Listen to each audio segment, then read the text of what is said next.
What is up? NYJohn here, about to cast a game of the Canadian Dota 2 tournament. This is all a sudden thing for me. Dota2.ca have been very kind and allowing me to cast these games. So right now we have Team Dust.net versus We Are No Dendy. So Team Dust is a team that I've casted before.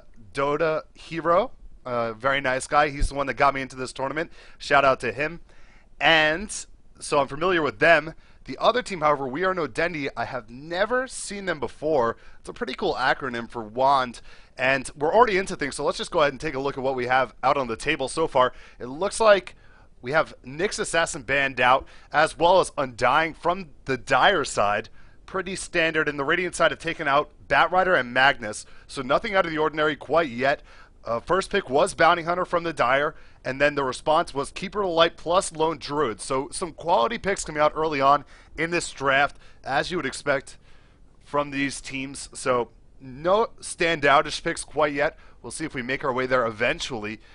And excited to see how this is going to go. I'm not sure if this is the first, second, or third round. Actually, I know it's not the first round, so I'll try and find brackets eventually, keep people updated, and know exactly where we stand as we're progressing. But for now, we'll just wing it and learn as we move on. So we're waiting on two picks from Team Dust, and Team Dust was a team with some success in the SECS. I want to say 3 or 4 weeks ago, I believe. I don't think I saw them last time I casted, but they certainly are a team with a lot of potential. And speaking with Hero, I know that it's a newer squad that he's put together, and they're going to try and keep competing in these tournaments on a weekly basis and try and improve as a group. So that's really a positive outlook if you're building a team. And they're going to go ahead and pick up Wisp here, and they're going to wait on their third pick. So Wisp, you always assume once a Wisp is picked up in this position, they're going to go for the combo with it. They do take Templar Assassin, so not exactly what you're looking for or what you may have thought was coming our way, because now there's an opportunity for the Radiant team to ban out some of those heroes that work very well with Wisp. So Tiny and Chaos Knight and maybe Focus bans for the Radiant team moving forward in the banning process. But before that, they have a third pick. So we'll see who they want to pick up here to add on to the back of Keeper of the Light and Lone Druid, two very strong heroes. We also have Darkseer, who hasn't been selected in the hero pool quite yet. However, Darkseer and Lone Druid don't always work that well together, as you don't have that much damage early on in the game, and they both fulfill the same role usually in that off-lane carry. So actually the pick will be Brewmaster, so Darkseer is going to make it through to the second phase, and that's very interesting to see. But I guess both teams are pretty comfortable with their off-laners at the moment. The other alternative for Wand was picking up Darkseer and trying to put a middle against a TA. It could have worked to some good effectiveness. Of course, Ion Shell working well to take down that refraction and eventually deal some nice damage to TA, frustrate her in her last hitting process. But we don't see that quite yet. Now Darkseer actually will be banned out, so Dust are going to jump on the opportunity to take him out of the game. And that's the end of that. Now banned for Wand. Let's see if they try and focus in on those heroes that go well with Wisp, because Dust have solidified their middle and their off lane in TA and BH. So now I wouldn't be surprised if this was going to be a Tiny ban, if we were going to get a CK ban. Those are probably going to be two of the ones that I would really anticipate coming out from Wand here, as they do make a lot of sense with what we're setting at, in terms of the heroes on the board. And it's going to be Tiny, so pretty obvious ban out there. And you have to think that Dust knew these were coming, and in fact there goes the CK ban as well. In between those, Dust did ban out Queen of Pain, so taking out some solo options. Brewmaster could be that solo, I'm not sure they're 100%. Brewmaster doesn't match up very well against TA, just because of the fact that he has a big burst damage attack that can be easily blocked by refraction. And looks like Dust are also going to take out Shadow Demon, so one of the other big support options. And then Sven. So 3 good heroes worked well in combination with Wisp are in fact taken out. And now we'll see what Dust had in mind, picking up that Wisp early on and not picking someone to go directly with him right off the bat with their 4th pick. And Wisp works well with a lot of heroes. In fact, we could even see something like an Ursa here. I was just pointing out that they had to have had a plan, because picking up Wisp and TA, it's a huge indicator that you know what the bans coming forward are going to look like. And so we'll wait on this 4th pick. Really curious to see what it's going to look like here. Ursa, they pick up Lifestealer, so Lifestealer, a carry that kind of got overlooked because of those specific needs against the Wisp, and of course he is tremendously strong and probably one of the better carries in the game right now. We see him get banned out in so many games in that second banning phase. He's not quite up to that first pick level yet on a regular basis, but he definitely is warranted for bans or selection in most games, if not all. And so now we're waiting on a pick from Wand. I'm just going to check, as this was a last minute thing, so I want to make sure everything's looking fine on the stream side. So far, it looks like we have Nyx Assassin banned out. Yeah, it looks like everything's going well. So happy to be here. Dota 2 tournament, Canadian Dota 2 tournament. I'm not sure if there's an official name for it. I probably should have done a little bit more investigating. But it says hosted by Dota2.ca.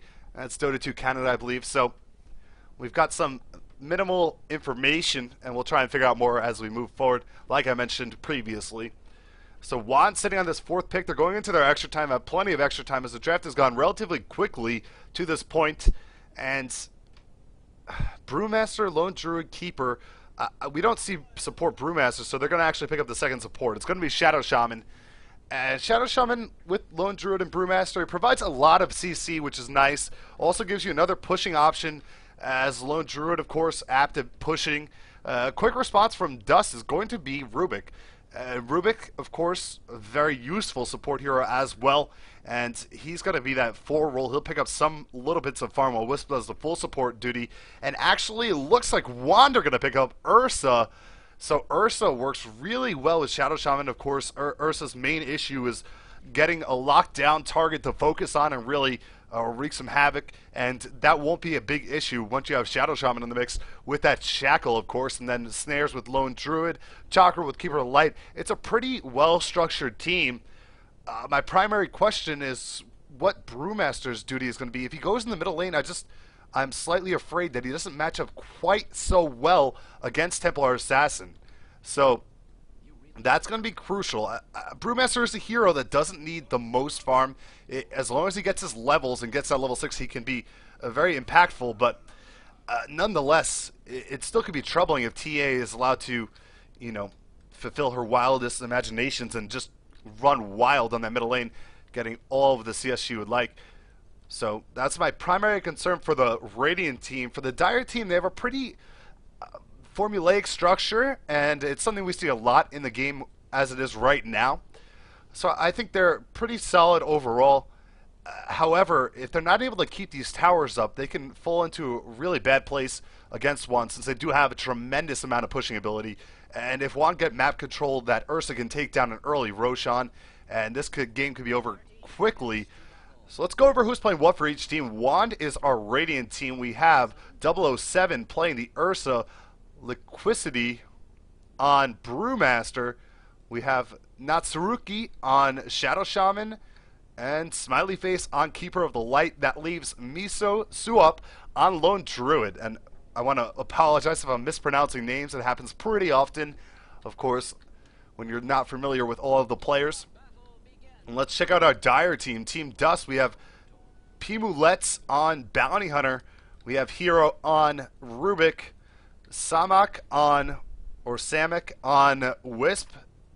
Zaxaruk on Nyx. And that leaves Bagels 26 on Templar Assassin.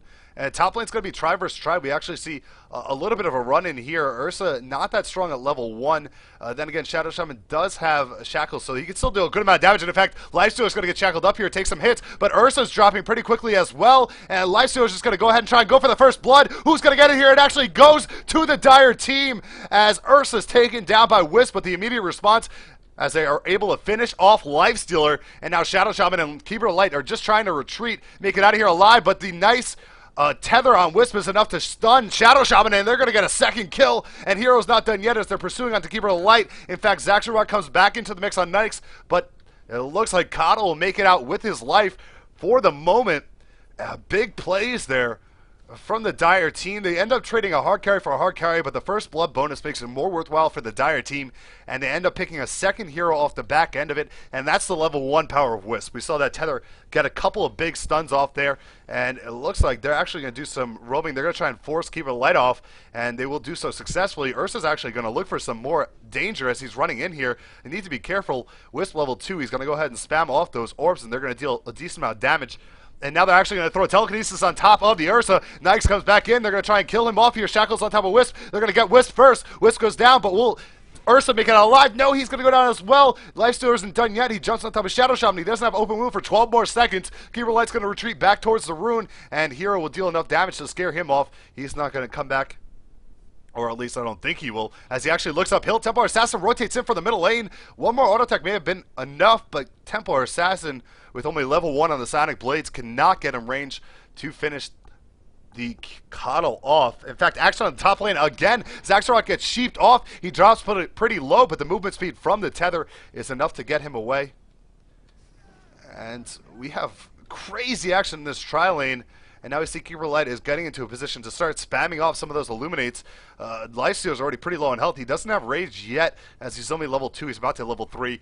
And those huge Illuminates are going to deal a lot of damage, especially with some under-leveled supports. Rubik actually picking up the highest level, level 3 right now. Ursa just barely level 2. And he is rocking some gear that I believe got pulled out of the game, the Alpine set. So he's looking pretty swaggin'. So we'll see what he can make out of that gear.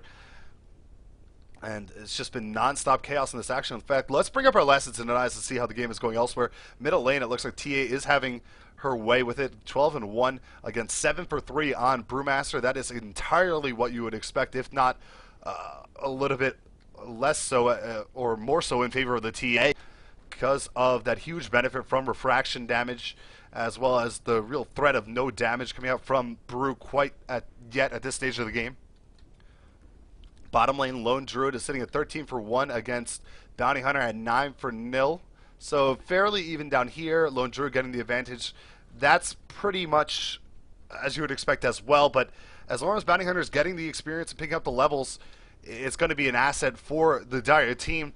The Radiant are going to need to make a lot out of that Lone Druid farm. Maybe go for the early Radiance, or go for, even if you want to go for the aggressive pushing outlet, you could pick up your Maelstrom, of course. And middle lane, let's just keep an eye on this for a moment. TA sitting pretty low on mana, of course. Ever since that nerf, she does require some extra mana for refraction. And there we go. See the damage on Brewmaster, and the return damage just isn't that great, especially at this stage of the game. We have the Sentry up here, but it looks like it's just out of range, or they don't have enough vision to see onto this high ground. There's double damage rune up here. Both are going to try and contest it. Brewmaster's going to lose out on that one, and TA will take a DD back to the middle lane and try and make the most out of that. Meanwhile, bottom lane has been pushed under the tower, so Bounty Hunter, is getting really close to picking up that 6. So very curious to see what he's going to do with his movement.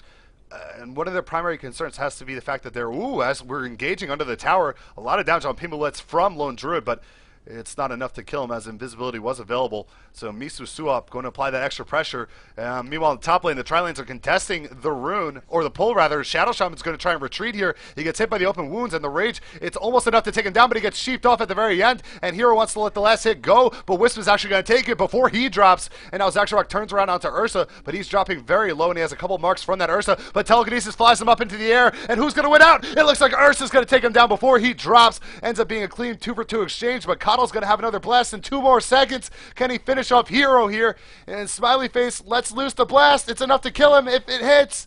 Oh, and it does. Down goes Rubik. As a 3-for-2 exchange, a lane that looked like it was going vastly in favor of Dust for quite some time there, and it gets pulled right back by strong play from Keeper of the Light. Wisp getting taken down right there early, and that really does impact the strength of the Dire side, not having that tether to increase the movement speed as well as that stun. It's an invaluable asset in any tri-lane. And Ursa seems to be doing pretty well here. I mean, you do question Ursa picks often because it does take quite a commitment. And if you're operating against a team that has a good amount of disables, you're never quite sure how it's going to work out. But He is doing pretty well. Now we have a rotation up from Bounty Hunter, and this is what you expect to see from level 6 Bounty Hunter. He's going to come up into this lane and look for some opportunities to track up and get some extra gold flowing for his team, but he doesn't find anything readily available, so he's going to check down towards the rune, maybe make his way back up. He's spotted off. He's standing right under a ward from the Radiant team, so they shouldn't be caught off guard right now. Eagles in the middle lane, he's 29 for 11, and his CS is actually below that of now the free farming Lone Druid. There's absolutely no one down here to contest, and he's having a great time. 700 gold in the bank, 36 for 3 at 6.5 minutes. Pretty solid on the top lane. Rubik does finish off Shadow Shaman, which you have to believe was tossed in with telekinesis. They did get track gold on him as well, as Bounty Hunter's track was on cooldown. So really big kill up here, and this is how you could really help out your tri-lane, is getting them some extra track gold on these assists, and it's going to go a long ways. But meanwhile, they may lose a tower for it, as the Spear Bear and Lone Druid are pushing out this tier 1 on the bottom lane. It's dropping pretty low, but he's careful not to put it into the deny range, so wise play by Misu up there, as he leaves it just at the right health. So now Bounty Hunter roams it all. The tower is his. Even if Bounty Hunter's there, he has an opportunity to take it down. Ooh, we do see Illuminate fly off down here on the top lane, or up here rather. And 007 looking for another opening. He's trying to complete off his phase boots as quickly as possible. And Snare flies on Bounty Hunter. He drops down to below half health. And you can just see, without even any real items on Lone Druid, his harass damage is just tremendous, especially on this Bounty Hunter. And Bounty Hunter now puts a track up. In fact, it looks like TA is rotating in. They're going to try and go for a kill on Lone Druid. And Lone Druid is so tanky, I'm not going to be sure they're going to be able to actually finish this one off. The Bear's going to focus, and now in comes Brewmaster for the side. He takes down Bounty Hunter, and now Bagels is going to be the next target. Bagels trying to do what he can, but the snare flies off, and it's going to be a 2-0 trade for Team Wand, as they're able to take down both TA and BH on the bottom lane. And that's all made possible because of the tankiness of Lone Druid in that ultimate form. It's just too difficult. Meanwhile, on top lane action again, Lifestealer is trying to get in there and finish off the Shadow Shaman. In fact, the last hit does go to Wisp, but Wisp trades his life for it. And now it looks like Ursa's considering diving. He's charging in here. He has more movement speed than both enemy heroes. However, he has to be careful. Telekinesis up in 1 second. He doesn't care, as Rubik is just mowed down by those Overpower and Fury swipes. And now it looks like a lot of things are starting to go in favor of Wand, and this is what they needed. I mentioned before, they have a really strong early game team, and if they can keep moving forward like this, they're going to have a really good time as they get some map control and assert themselves in a meaningful, positive way. We actually haven't seen one tower drop quite yet. The closest has been this bottom tier 1, and we'll see if Lone Druid can take it down now, as Bounty Hunter is going to rotate to pick up a haste rune here.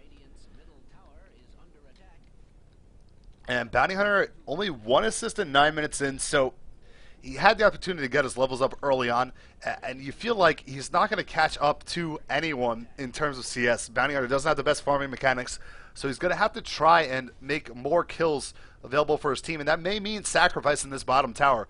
He doesn't do all too much in the way of standing and preventing Lone Druid from taking it down anyway, so, I mean, the tier 1... you may have to let it go and just try and make more opportunities on this tri-lane, since it is, at the moment, going in favor of Team Wand. That has to be a primary concern for Dust, as we do see Illuminate going to fly off by Keeper. It will actually hit on Rubik and take down half of his health. It just does so much damage and is so powerful in those 3v3 scenarios. So many heroes are under-leveled. And Brewmaster, meanwhile, now going to rotate towards the top. He has his Arcane Boots and his Bottle. Not the best farm. We see 28 for 4 against 46 for 13. Wisp actually taken down in the tri-lane. And Rubik's level 6, so he steals off his Shackle. And Wisp, that has to be his 4th death. Yeah, 4 deaths already, having a really tough time. And Ward spots off Templar Assassin, who thinks about rotating with a haste, but then thinks better of it, as she's going to head back to the middle lane. She has Phase Boots, her Bottle, and 950 gold in the bank, so probably best off just trying to convert and make that early blink. Telekinesis is going to fly on 007 as he's tossed in the air. Samus TP is in, but he's in a world of hurt as he's going to be instantly taken down. Brewmaster split is used, and they toss up Rubik into the air. Rubik now comes down from it. He pops off 1 blast, and it looks like Zaxrock is going to get pinched up here in the trees as Rubik drops down on the back end of the fight, and he's going to be taken down by Ursa. This is 3 kills so far. Meanwhile, TA comes in, is able to turn 1 kill around. Now going to start working on Brewmaster. Bounty Hunter throws up a track, but he's really low health. Has to be careful here. Watch out for any blasts. TA is going to try and take down Liquidity, but it's going to be difficult as he does have Ursa on his tail, and in fact, he's going to have to just retreat out of here. He does have the extra move speed from the track as well as his phase boots, though. So he's not going to relent quite yet as he continues the pursuit, but everyone's sitting at a lot of health. And that's going to be that. Keep it light, only 600 gold away from his... Nope, he has the mech recipe in the bank. So that is an early mech for a support coddle, and a tremendous job done by him so far. A smiley face really killing it right now. Meanwhile, in the bottom lane, Lone Druid is able to take out 2 towers as that little dive required the attention of the entire Dust team. And now things are looking pretty poor for Dust. Juan seemed to have a firm grasp on the way this game is going right now. And Lone Druid's farm, he has 3,400 gold in the bank. He is getting close to finishing off that relic and then moving towards that early radiance. And now we do see an invisible TA is going to come in here, and this is an opportunity they have to take advantage of. But a sentry is dropped down, and oh man, just tremendous support play there, having the sentry ready for an Invis rune on the bottom lane. And I'm not even sure that was the purpose. I thought it was probably for Bounty Hunter, but works out either way. Shadow Shaman telekinesis, toss up in the air. He's taken down quickly, and a nice little pick off there. That may slow down the pushing effort from Wand right now. 4 heroes grouped up by Dust under this tier 1, and they don't want to give up another tower. They've already lost 3, haven't taken down 1 of their own, and that's definitely a big gold swing. Let's take a look at our gold graph and see how big it is. It's over 5,000 gold in favor of... Oh! Illuminate just barely catches Wisp on the end of it, and it's enough to take him down. We have 5,000 gold and experience in favor of the Radiant. We see Ursa has snuck into Roche, is trying to take that down. Meanwhile, in the middle lane, they're occupying the enemy heroes by a little bit back and forth. The Bear doing what he can. Ursa's going to get this Roche pretty easily and then come in here, and they're going to take down a tier 1. Once again, good execution by Wand. I mentioned before the game a team I haven't seen play before, but it looks like they're a very solid squad. And Ursa is starting to get big. He has 900 gold in the bank. We'll be working towards either that Invis or Blink. I'd imagine it's going to be Blink against the Bounty Hunter. I can't see Lothar's being too useful. And the last hit on the tower does go to Lone Druid. That should be enough gold for almost the entirety of his Radiance. He's actually 500, 600 away or so from completing that. And Zaxarok on the bottom lane is going to just go ahead and chip on this tower. Tower down to 250 health. He's going to have to TP out of here, and Ursa is going to run into him, but can't do anything to stop the TP, of course. So Nyx will make it out of there alive. Shadow Shaman is going to continue his warding duties. Actually has 2 wards in his inventory and 1 dust just in case. So he's playing the full support. As we mentioned, Keeper of the Light already doing really well in terms of items. And Lone Druid now has that relic up, 850 gold in the bank, so getting really close. Templar Assassin does pick up her Blink, though, so that's one positive as we see Illuminate mow her down. Only 850 total life. I mean, if you look at these health pools on these heroes, Keeper of the Light is just far too strong right now. Templar Assassin, 850. Wisp, 660. We see Bounty Hunter at 750. All these heroes are taken down to around half by 1 blast. The only one that's not is going to be Nyx. And then, of course, if you can block it with Rage, he won't be affected. But he still has to stand against an Ursa in the middle of a fight, and we can see how much damage Ursa's already dealing. Oh, Zaxarok has to retreat all the way back to his base, but now we do see support roam in from Dust. Wisp is going to go ahead and jump on top of Ursa. Has to be careful not to take any hits here, and they're going to take him down once. Can anyone from Wand get here in time to save the Aegis? And the answer is no. Wander scattered on the other side of the map, and this is going to be a double kill on Ursa unless he can TP out. Can they interrupt it? They can. And down goes Ursa twice there. Loses the Aegis, and that's a really big play from Dust to take that away from him. So he doesn't have it in the middle of a big team fight. Instead, a nice gank and definitely a positive result for Dust. We'll see if they can get more opportunities like that, as they do have a very efficient ganking team. I mean, between Bounty Hunter as well as already Blink acquired on TA, and then Wisp and whoever he wants to bring into the fight. Nyx bombs all day. So they're going to need to get more opportunities where they're not, you know, facing into Illuminates flying off from Keeper of the Light. They need to get some real hard ganks, pop out some dust if they want to turn this around, because things definitely aren't going in their favor. And now Blink's up on Brewmaster as well, so that's going to be another painful thing for them to try and cope with. Bounty Hunter is tracked in, and he's going to jump on Shadow Shaman, but he will cease his pursuit as he sees Lone Druid right next to him. Bear does have a full Radiance up now. It's going to charge uphill, see a couple heroes from the Dire. Lone Druid slowed, but they can't really try and take him down. Bear's going to take a little bit of damage. Radiance is going to go ahead and taunt these heroes. And this is another big factor. I mean, with the low health pools we saw before, Radiance is actually going to deal real damage and, of course, take down that refraction pretty readily as well. Now they're going to regroup up towards the middle lane. I'll take an opportunity to thank everyone that's watching. I'm NYJohn. This is a Canadian Dota 2 tournament presented by Dota2.ca. And we do see Bounty Hunter coming in from the side with an Ace Bomb inside of him. They're going to jump on top of Shadow Shaman first. Shadow Shaman will be saved for a moment by Illuminate, or excuse me, by Blinding Light. And now instead they're going to go on top of Lone Druid, but they jump in from Panda, and he's going to go ahead into Primal Split, and now he's going to try and finish off everybody. Rubik's already pretty low. He has to split off from TA because they're being pursued so heavily. And in fact, Tornado's going to bring up into the air. Dispel's going to pull him right back down. And the last hit will go to Lone Druid with that bear. And two easy pickoffs there for the Radiant team. Shadow Shaman did die at the onset of the fight, but he has such a low respawn cooler that he's already alive again. And that's a trade that the Radiant are going to be in favor of all day. And now Illuminate's going to fly off yet again as they're working towards potentially trying to take down a Rax here. This would be a very early Rax at 17 minutes and 40 seconds. And this is just the pushing power and the pure teamfight potential. Bounty Hunter just going to get dusted and taken down instantly. And Ursa is doing work right now. He actually is going towards Shadow Blade, which is questionable, but it doesn't really matter at this stage of the game since they do have such a decisive advantage. And the melee barracks is being focused down. It's down to around half health. They're going to keep working on it. And maybe they'll decide to back up a little bit here. I'm not sure what the timer is on Roshan. They actually dropped down these Serpent Wards, and Serpent Wards will be enough to allow them to finish off this entire Rax. And Dust have just been placed in a really bad position by really strong execution from Wand. And I'm not sure they're going to be able to rebound from this anytime during this game. Roche actually isn't up for 5 more minutes. On a side note.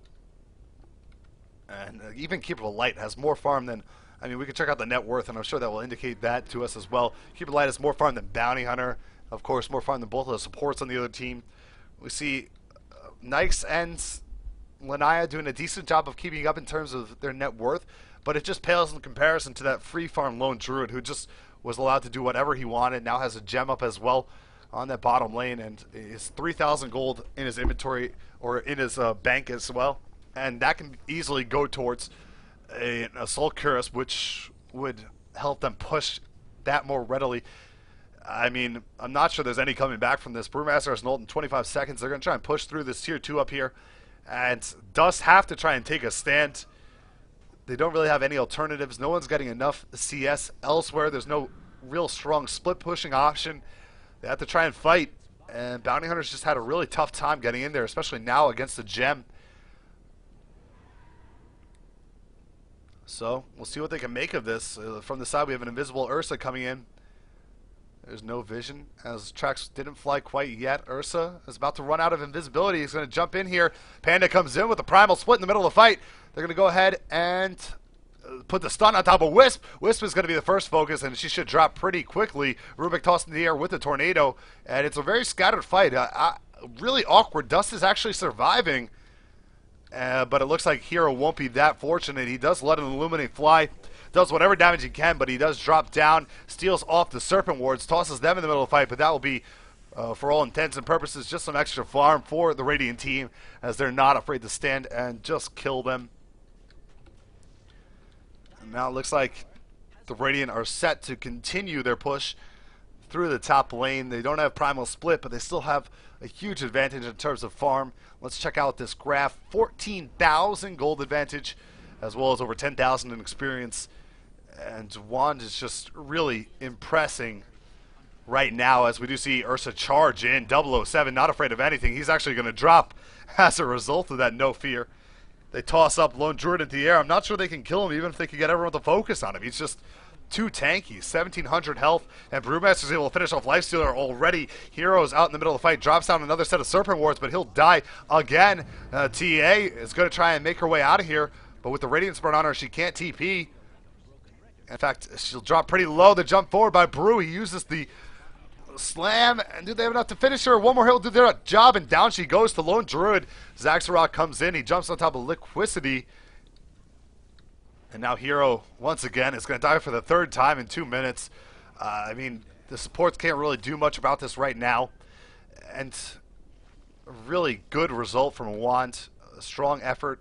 Top Rax is exposed. Middle Rax is down. And this game is all but officially over. As we do see Bounty Hunter trying to salvage what he can. Takes a kill onto Shadow Shaman.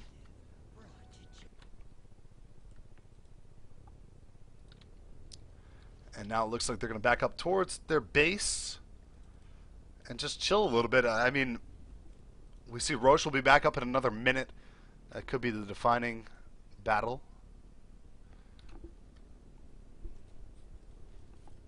Ursa's in the bottom lane. He has 900 gold in the bank. I'm surprised he doesn't have more money than this.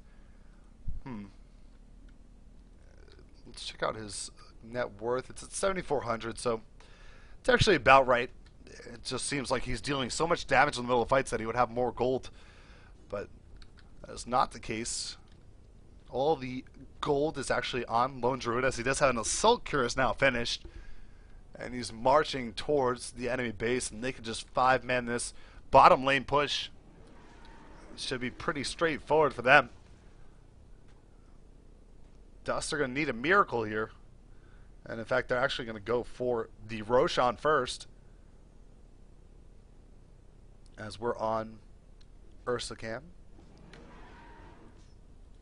Bounty Hunter does have drums up, but of course at 23 minutes, not really, you really want that hero. Same can be said about pretty much anyone on the Dire team. It was just really strong execution by Want. I mentioned that they have a lot of pushing power if they can get ahead early in that department.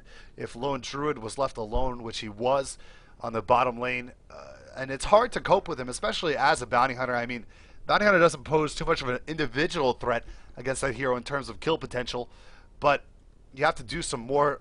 TA got the blink pretty early, just wasn't able to find any gank opportunities that really worked out. We saw that failed gank attempt on the Lone Druid in the bottom lane where Brewmaster came in and ended up turning into a 2-0 kill, taking down both TA and BH, and it really did solidify a lead for Wand where it was pretty even early on. I guess the other thing worth mentioning is that Ursa scales with levels primarily. Farm definitely benefits him to an extent, whereas Nyx needs a lot more farm. So putting him in a aggressive tri lane in that long lane, if it works out in your favor, you're definitely taking a large lead over the Nyx who needs, whether it's the armlet or whatever you want to build on your Nyx. He just needs those items to really stand in the middle of battle, take the brunt of the assault and work. Ursa just has innate damage from Fury Swipes as well as his other abilities. Now the bottom lane is going to be the final frontier, I suppose. It looks like there's actually a TP out. Brewmaster's going to jump. Or he's pulled back by Keeper of the Light, as he didn't like his TP away.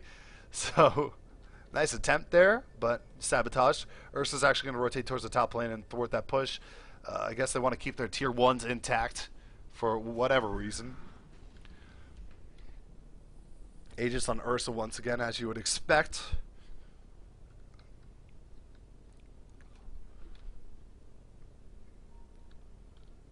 And we've taken this is probably the slowest the action has been all game. I mean, we started this one off really quickly with a non-stop tri-lane on tri-lane aggression. It looked like they weren't even going for CS at one point. They were just going for hero kills. And it was working out for both teams in some regards. And really surprised that there's a moment to take a breath here, as the game has just been non-stop crazy action. And you can see 23-13 in terms of hero kills. But already racks down in 25 minutes, about to be a second racks down potentially here. Jump in comes from Liquidity. He's in the middle of the team fight. They're going to throw a stun on top of the Hero. Hero's going to take a lot of damage here. Ursa already takes down Lifestealer, and down goes Rubik as well. They toss Tia up into the air. They're going to try and finish her off. She actually gets the blink out of there. So well played in that regard. And now Stun's going to fly off onto Samek, and he's going to be taken down. Up. There's the GG call. Hero calls it, as Dust just cannot stand through the full-on assault coming out from Wand. They're really well played, and they're just going to go ahead and plow right through these final base towers to take down the throne. Thank you for joining me on NYJohn. This is the Canadian Dota 2 tournament, brought to you by Dota2.ca. Go check out their website. I'm about to check it out as well. I'm sure it's an awesome community, and if they're running tournaments like this, I'm definitely interested in being a part of it. And we see next games at 1:45. So we'll see if I get to cast another one. Hopefully I will. So stick around. And final farm on Ursa 516 represent nice farm, and 590 on Lone Druid. So you can just see, looking on the final stat screen, that for the majority of the game, once they hit that 14 minute mark, the lead was just very decisive for Wand, and it was just a very tough task for Dust to try and overcome that. They probably needed a little bit more favorable result in the tri lane, and I think their picks were pretty solid. I think both teams picked pretty well, and it just ended up going against their favor. So maybe they can rebound to get another game. I'm not sure how the tournament format works, if there's an opportunity to play again, or if that was just the best of one elimination. Like I said, I'm going to try and figure out some things in terms of where we are in the tournament while we have a break here. So thank you for watching. Stay tuned. I may have more games coming for you soon.